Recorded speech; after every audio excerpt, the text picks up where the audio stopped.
Rob here, and in this video we're going to look at Assassin's Creed 3 Liberation and Ubisoft.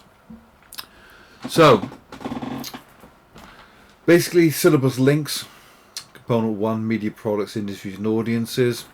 So what we're going to be looking at are media industries, audiences and media contexts, all of which will appear in section B. You'll never have to answer questions about Assassin's Creed 3 Liberation in section A. In this video we are mainly going to be looking at stuff that goes towards the media industries bullet point. So for understanding media industries and audiences, you've got to develop knowledge and understanding of key aspects of media industries, including the significance of ownership and funding. That's what we're principally going to be looking at today. We'll look at regulation in a different video. And we'll look at digital conversion platforms a little bit today in this video, but we'll look at that separately in more detail later. And we'll look at the audiences a little bit today, but mostly in a different video. Just to remind you, these are the things you might find in section B. Advertising is going to be tied to Watershed, Water Aid. Film is going to be Black Panther and I, Daniel Blake, which could appear in section A or section B, as could advertising. Newspapers could be section A or section B, that's the Daily Mirror and the Times, but Late Night Woman's Hour for radio and Assassin's Creed 3 Liberation for video games can only be in section B. So you've got to understand that Assassin's Creed 3 Liberation is a contemporary action adventure game, specifically a third person perspective action or stealth game. In terms of the relevant video games industry and the audience it illustrates, the audience issues it illustrates. So we'll look at a little bit of the genre in this video. So you need to be aware of what the gameplay is like. Now, this could mean playing the game. At the moment, Assassin's Creed 2 is completely free on Steam, at least. Because of the coronavirus lockdown, they're giving some stuff away. Whether Assassin's Creed 3 will become free, I don't know, but I paid about £7 for it on Steam. It was cheap. And I got it on PlayStation 3 for £3. So if you've got an old PS3 kicking about.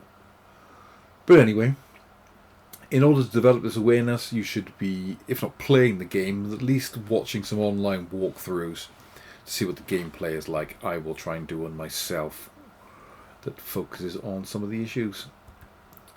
Right, anyway, key theories, Karen and Seaton. So, power in the media industries. So, the idea that the media is controlled by a small number of companies primarily driven by the logic of profit and power. Obviously, this is very much the case for Ubisoft, just like it would be for any other video games company. You know, there's no such thing as a public service broadcaster in video games terms, okay? So, we've got really large conglomerates dominating the video game industry. There are plenty of smaller independent ones, but they don't have the same kind of power as the big companies, and they don't have anywhere near as big as the market. Now, this second bullet point, the idea that media concentration generally limits or inhibits variety, creativity and quality. This is exceptionally and especially true of video game industry, even more so than other industries like the film industry. The video games are exceptionally expensive to develop, which makes them a risk. Audiences are not going to pay, as much as £60 for a game that they don't know. And because video games are becoming more and more sophisticated, audiences are expecting games that are larger, that have hundreds if not thousands of hours of gameplay and the multiplayer versions. They're expecting near photorealistic graphics. That's expensive, and you're not going to spend the kinds of money necessary to develop a new game that the audiences are not going to know. So, to bring in Hesmagulch and stuff, the franchise, the sequel, the prequel, the reboot, the remaster have become exceptionally important in video games, even more so than in films. Okay, which does mean that the variety, creativity of video games nowadays is nowhere near what it once was, especially on the latest generations of consoles. There simply isn't the choice and selection of titles that there used to be. There is the indie games industry, which sort of count as that, but they're niche, they're not mainstream. Now, the idea that more socially diverse patterns of ownership help to create conditions for more varied and adventurous media productions. Like I say, you can't really have a kind of like a the equivalent of a public service broadcast of video games. But the indie games industry does a little bit to try and counter this. Regulation we'll look at in a different video. Cultural industries, David Hens McGulch. The idea that cultural industry companies try to minimise risk and maximise audience through horizontal or vertical integration. That's definitely the case of Ubisoft. We'll look at that in a minute. And as I was saying about formatting the cultural products through the use of stars. There are people who are famous for doing video game voices, but stars isn't a major issue. They will obviously draft in real Hollywood actors to star in videos, the video games, sorry, to add their voices and even their image. But it's not as big a deal as it would be in the film industry, for example. Genres, however, and serials, as Hes McGulch called it, we'll call it franchises because it's a much more effective word. They are a big deal, like I've just been saying. The largest companies, conglomerates, now operate across a number of different cultural industries. That will definitely be true of Ubisoft, who have got music and film divisions. The idea that radical potential of the internet is being contained by some extent by its partial incorporation of a large profit-oriented set of cultural industries. Not such a big deal in this case because of the internet, but you could argue that, back when I was a kid, if you looked at the early 80s and people were gaming on things like, the Sinclair ZX Spectrum 48K and the 64K Commodore 64, the video games industry in this country in those days was pretty much a homemade industry. It was people programming video games in their bedrooms on cassette tapes, which is of course very different to the kind of like more Japanese or American experience with the early days of like Atari, for example, and the games consoles the Americans prefer to play on. But I think that's a different video for a different day. It's not really that relevant. We've been through this in an earlier video, but we're mainly going to be looking at a little bit of production, distribution, and circulation, but not too much. Definitely this one, technological change, will lead to a different video. Definitely looking at patterns of ownership. That's the main thing we're going to be looking at. Maybe some of the economic factors. How media organisations target their audiences. We'll do a little bit of that, but I think I'll do that as a separate video. Regulation we'll do separately. Digital technologies we'll do separately. A little bit of that, I guess. That would be separate, really. As will that one. But that one's going to be something we're looking at. Right, okay, let's get on with it. Assassin's Creed 3 product context. Well, Assassin's Creed 3 Liberation is part of the extremely successful Assassin's Creed games franchise, which is a Ubisoft development. Assassin's Creed 3 Liberation, along with its bigger brother title Assassin's Creed 3, were released on October 30th, 2012. So quite an old game by now. Now, what was the background of this? Well, back in those days, the main Sony games console was the PlayStation 3. That was its main product. But they also had a portable games machine called the PlayStation Portable, the PSP. The PlayStation Vita was developed as a newer, more powerful, more sophisticated replacement for the PSP. So, to release this new console, they needed a killer app. A killer app is a term developed by a guy called Rosser Reeves, I believe, and it means the thing that makes a product worth having. And in terms of video game consoles, the killer apps are usually the games you can get on it, and quite often you'll have exclusives, so certain games are only available on certain platforms. Think of like Halo being exclusive to the Xbox, right?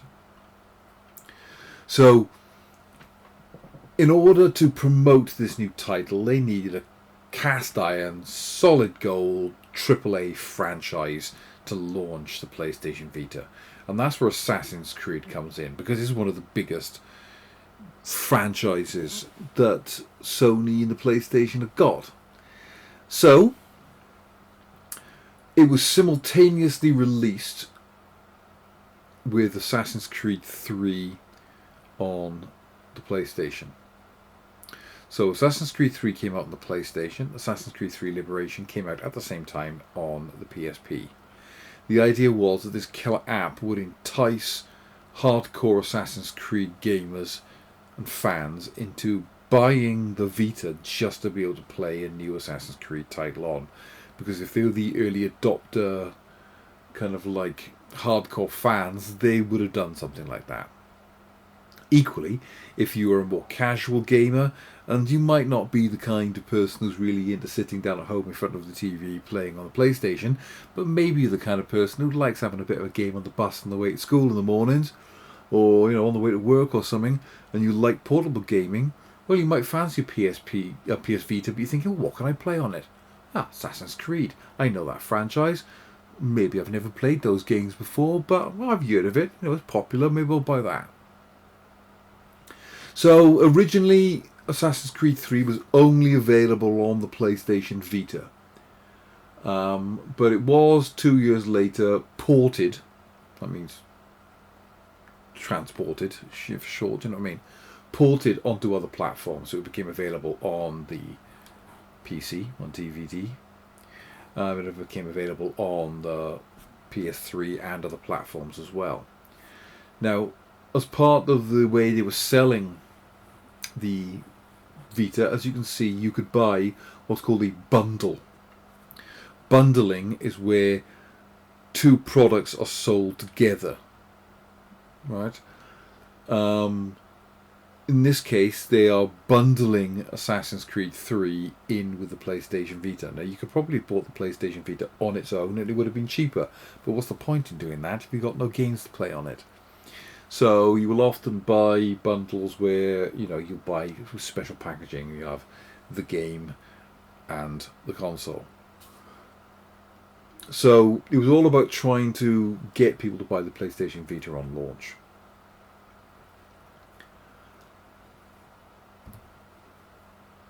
Now, what did Assassin's Creed 3 Liberation offer the PlayStation gamer, right?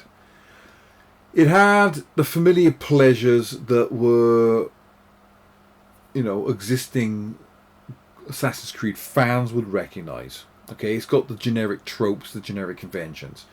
Open world, sandbox gaming, a narrative, all the parkour, climbing, running, jumping, fighty kind of things. It had the third-person perspective, all the kind of things you were familiar of with this game, including the Assassins versus Knights Templar kind of narrative that was running through them all. Okay? But it did try to target a different demographic of gamer, which we'll look more at in the audience video. But in particular, what it was trying to do was target female gamers. In those days, the stereotype was that video gaming was a male pastime. And the women didn't play video games. Or at least, not as much as men did. That changed with the invention of smart devices, like the mobile phone in particular. Women are now more likely to be gamers than men, but they tend to be more casual gamers. And that was one of the things the PlayStation Portable was trying to attack it. Later on, the PlayStation Vita were trying to tap into.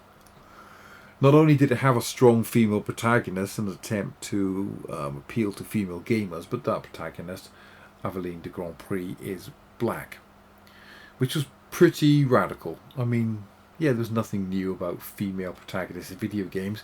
That goes all the way back to Miss Pac-Man and Metroid Prime in the early 80s. And you had, Lara Croft had been the massive video game star of the earlier generation of, the PlayStation. But to have a black and female character, that was quite radical. So, who are Ubisoft? Ubisoft Entertainment SA, they're a French video game publisher. They're horizontally and vertically integrated. It's the fourth largest video game company in the Americas and Europe, so not including Japan. Ubisoft owns numerous subsidiaries across North America, Europe and Asia, which are normally named after the city, like Ubisoft Montreal. I will put on Moodle some downloads for the media press kit for Ubisoft, which has some more information about it. And it tells you what all the different subsidiaries are and what they do. Okay. As you can see, they own some pretty big major franchises. The Assassin's Creed franchise is probably their biggest one. Probably closely followed by, I'd imagine, the Far Cry franchise, which is a particular favourite of mine. Far Cry 5 I've been playing at the moment. Then you've got loads of Tom Clancy things, like the Ghost Recon games, which used to be much better before they went all multiplayer. Watch Dogs is a more recent one. Just Dance is the kind of thing from Nintendo Wii, so something's actually aimed at women. But also some pretty old franchise. I mean, Prince of Persia has been going since I think that's a really old game. The original origins of that. And Driver goes back to the original PlayStation. This predates PlayStation. It's right old. The Prince of Persia franchise. And another one's actually got a film spin-off like Assassin's Creed. So, they're a big deal, Ubisoft. So, what subsidiaries do they own? Ubisoft is independent. It's not owned by anybody else. So, it's an independent company, but it's also got its own subsidiaries. So, to a certain extent, it is a conglomerate, right? So, Ubisoft Entertainment have got Uplay. That's their digital distribution and digital rights management, multiplayer and communication service.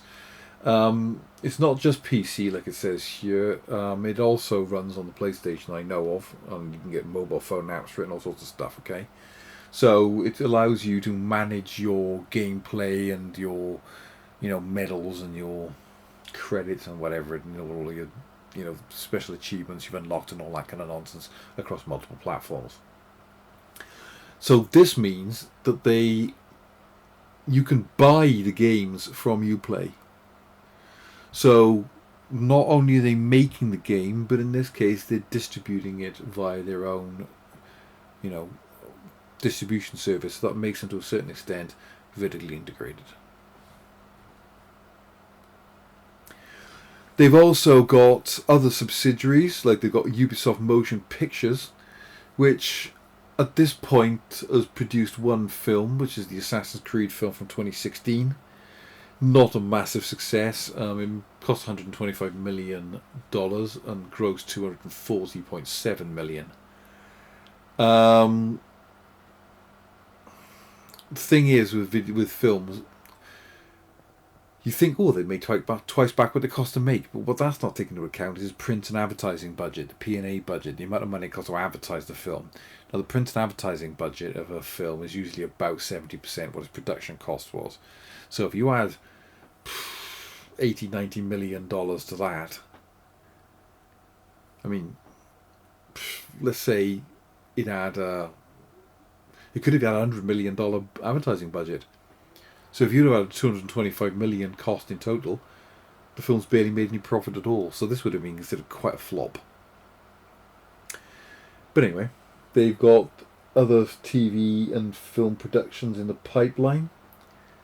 This, of course, links to cultural industries in Hesmagulch and how companies operate across different cultural industries now. Also, it ties in with that is Ubiloud or Ubisoft Music. Ubiloud being their distribution division, I think. So Ubiloud is Ubisoft's music label, and they publish the in-game and trailer music for the original soundtracks for their games. the Assassin's Creed 3 Liberation soundtrack was one of the things that got the most praise about the game. The game was not a massive success, and it got a lot of bad press, and not a lot of people like it. But people like the soundtrack.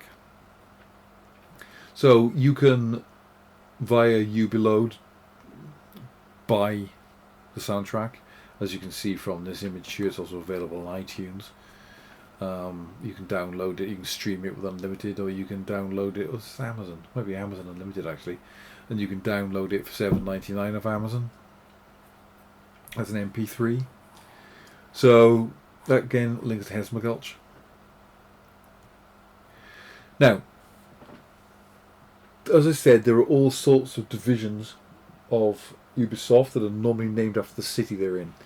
So, in terms of production, the game was a multinational development, and that's typical of games production in larger studios like Ubisoft. They will subdivide the production across multiple companies.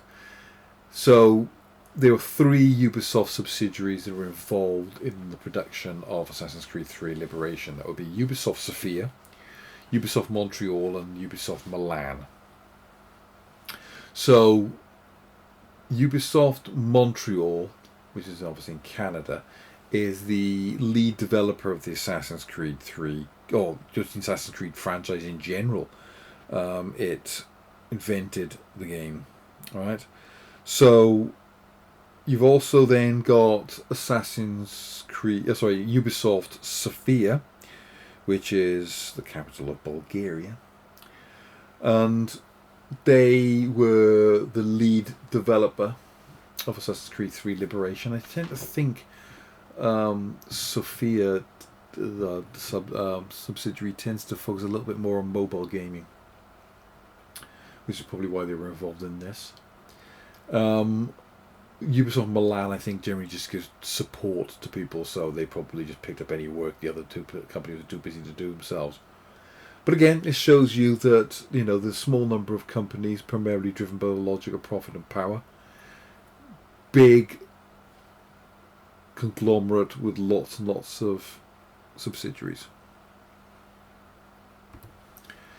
Now, part of the marketing of the game involved lots of sort of like freebies and bundling and stuff like that. So, when you purchase Assassin's Creed 3 for the PlayStation 3, it gave you the ability to connect the game to Liberation. So if you had both PlayStation 3 with Assassin's Creed 3 and you had the PS Vita with Assassin's Creed 3 Liberation, they were exclusive missions you could play in Liberation as Connor or Aveline. Connor being the main character of Assassin's Creed 3. And you also got a multiplayer skin and an ammunition pouch free as a part of a bundle. That's another thing. Like, in order to entice you to buy, pre-order a game, like this here, look, in order to get you to pre-order the downloadable content, which is DLC, the Mysteries That Bayou DLC pack, in PAL regions, it gave you this exclusive thing. So you got like some special weapons and some hats you can wear and different characters you can play as and extra goodies, just as an incentive to pre-order it. Whereas different companies will give you their own quite often exclusive bundles, like Game might have certain things you can get if you buy it from Game, or Amazon might have exclusives you can get if you just buy it from Amazon.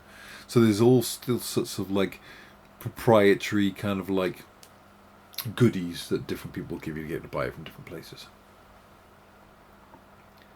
So a bit of an enticement to the audience.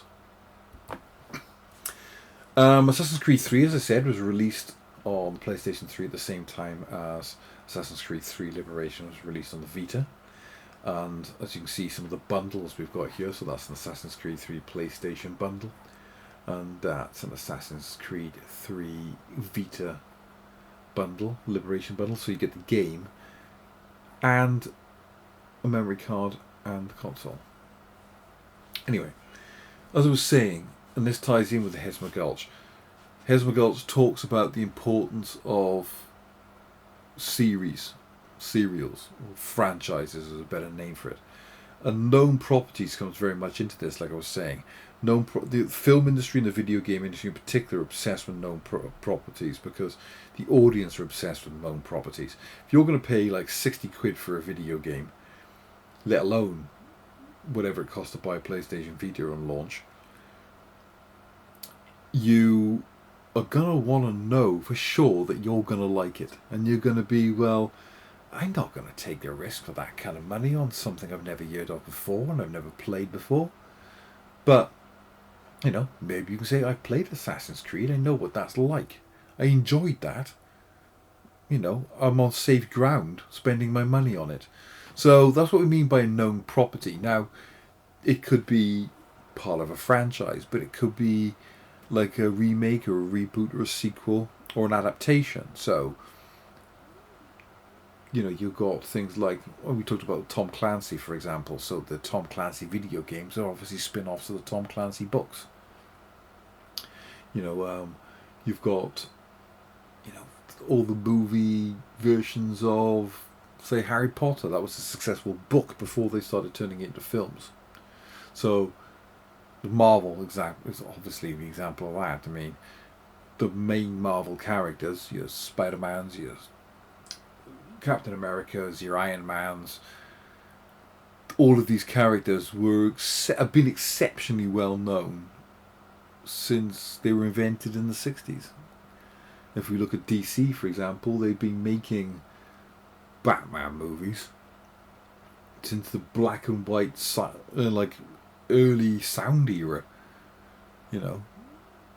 So that's what we mean by known properties. People like to know what they're going to get if they're going to spend a lot of money on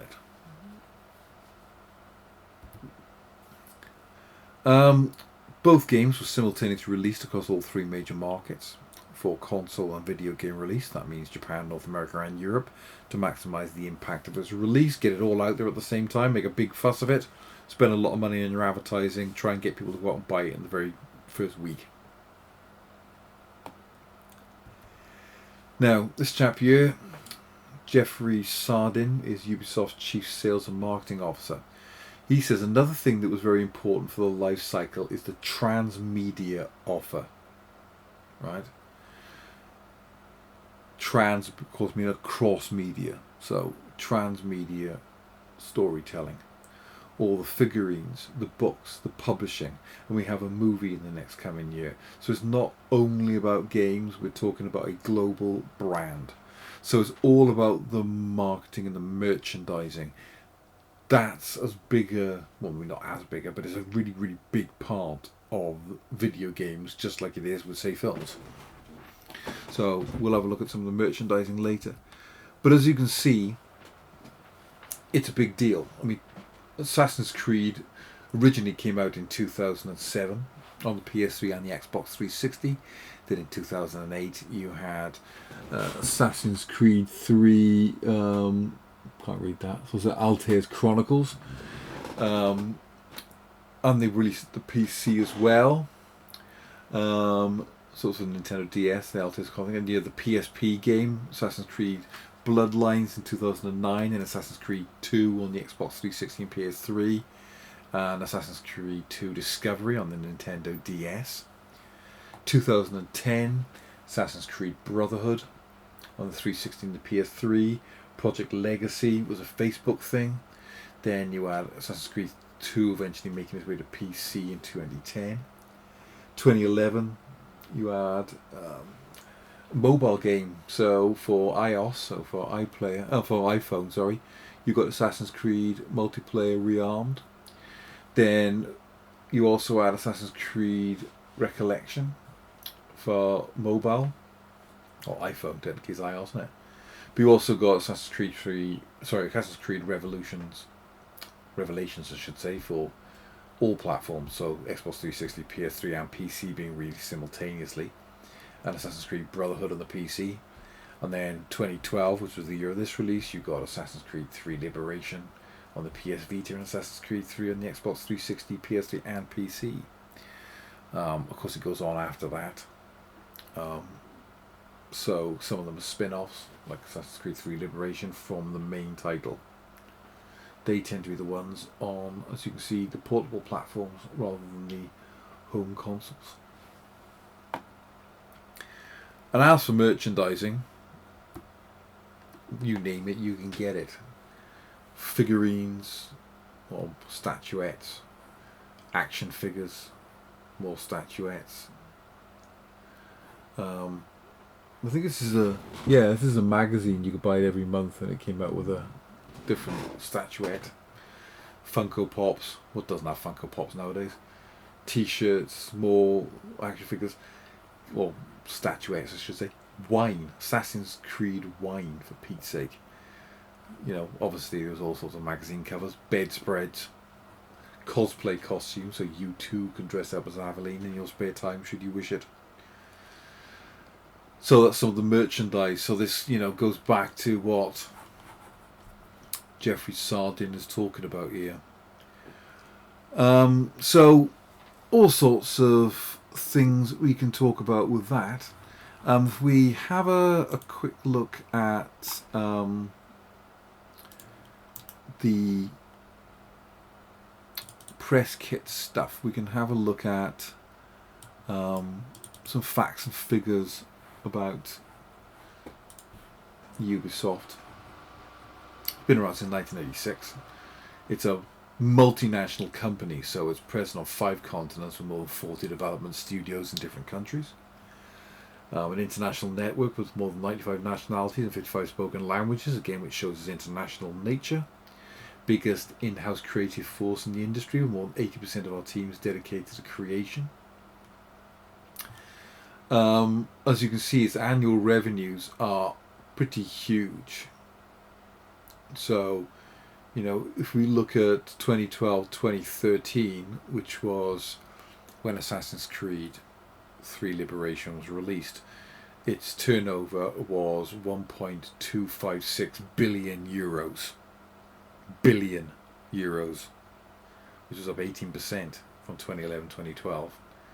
And look, it's been steadily climbing. So in 2018-2019, it was up over 2 billion. So it shows you they're a highly successful company. They've got massive franchises. We said Assassin's Creed, Rayman, Far Cry, Just Dance, Rabbids Rabbids, For Honor, the Tom Clancy Ghost Recon games, The Division, The Crew, Rainbow Six, Splinter Cell, so lots of Tom Clancy stuff, Watch Dogs, Steep, Ubisoft Club, 140 million registered members on that. So, some bits and pieces of statistics and information on there. This will be available. You can get this off their website, frankly, but it'll be on Moodle as well for you. So that gives you some indication of who they are as a company. Just to remind you that the set product fact sheets, that is available on Moodle. You can also just Google Educast Assassin's Creed 3 Liberation fact sheet and it'll pop up. You've got your textbook, so pages 115 to 119 of the A-level textbook, you must read that. That's about Assassin's Creed. You've got this playlist, which you are currently already watching. I will be adding videos to this as I go along. You've got, as I said, this video here, which is on this playlist, but I would recommend you watch all of it. But if you're not going to watch all of it, you should at least watch between 21 minutes 11 and 23:03, which covers Assassin's Creed 3 Liberation. And as I said, it couldn't hurt to actually go out and play the game.